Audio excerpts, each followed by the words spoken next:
두 번째 키워드 볼까요? 자, 두 번째 키워드 보겠습니다.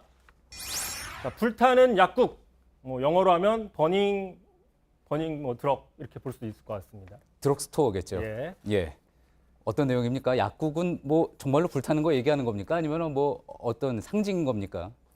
요새 이제 상당히 논란들이 많이 있었는데 그 YG 엔터테인먼트에 대해서 약국이다 이런 식의 나오고 있었는데 예.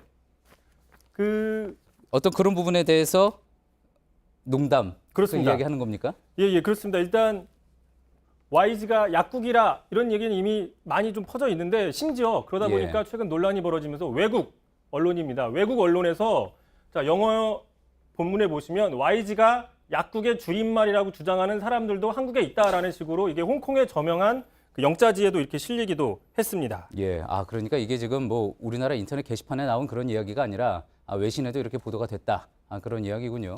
이게 아무래도 뭐 좀 씁쓸한 부분이기도 합니다. K-팝이 국제적으로 또 관심이 많다 보니까 이번 사건에 대해서도 국제적인 관심이 많고 또 그래서 이런 보도까지 나오게 된 것 같은데 저도 이제 보니까 뭐 일본 한 TV 프로그램에서 YG 엔터테인먼트 소속 연예인들에 대한 그동안의 어떤 사건 사고들까지 집중 조명해서 보도하는 프로그램 본 적 있는 것 같습니다. 그렇습니다. 약국이라는 표현이 나온 이유는 그 유독 YG 엔터테인먼트 소속 연예인들의 어떤 마약 논란들이 많이 있었기 때문입니다. 그러다 보니까 이제 그게 한두 번이 아니니까 약국이라는 별명을 얻게 됐는데 또 2009년이었습니다. 지금 논란이 됐던 빅뱅 같은 경우에 2009년에 법무부 홍보대사를 역임했었는데 당시 어떤 개념이었냐? 법질서 홍보대사였습니다. 하지만 이 사진에 승리나 지드래곤이나 T.O.P나 이 세 명이 다 그 이후에 어떤 마약 논란에 좀 엮이기도 했었고. 탑을 얘기한 겁니까? T.O.P는? 예, 탑. 그래서 알겠습니다. 이게 좀 법질서 수호가 좀 무색해지는 거 아니냐 이런 얘기도 있었는데.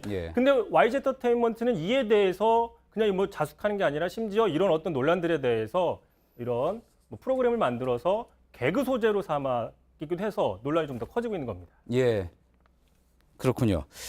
자, 이 연예계가 한국에서 이제 연예계, 연예 문화 어떻게 보면은 기획사에 사실 많이 의존해 있고 그렇기 때문에 하나의 이제 그 연예인들의 일탈을 그 기획사의 문제로 또 이제 보는 그런 관점들이 또 있기도 한데 자, 오늘 YG 엔터테인먼트는 어느 곳으로부터 이제 고발까지 당했다고 하죠? 그렇습니다. 그래서 책임론이 계속 불거지다 보니까 오늘 한 그 시민단체라고 알려진 곳에서 YG 엔터테인먼트의 양현석 대표에 대해서 서울중앙지검에 고발을 했습니다. 그 이유가 뭐냐면 자, 소속사 대표들도 수익만 추구할 뿐이지 연예인의 일탈 행위가 발생했을 때에는 전속계약 해지라는 책임을 표현하고 있다. 하지만 이런 사건에 대해서 소속사도 공동 책임이 있다라는 이유로 오늘 양현석 대표들 고발을 했습니다. 예. 자, 그런데 이번 사건 불거졌을 때 일부 기획사, 일부 소속사에서는 우리 연예인 연루된 적이 없다.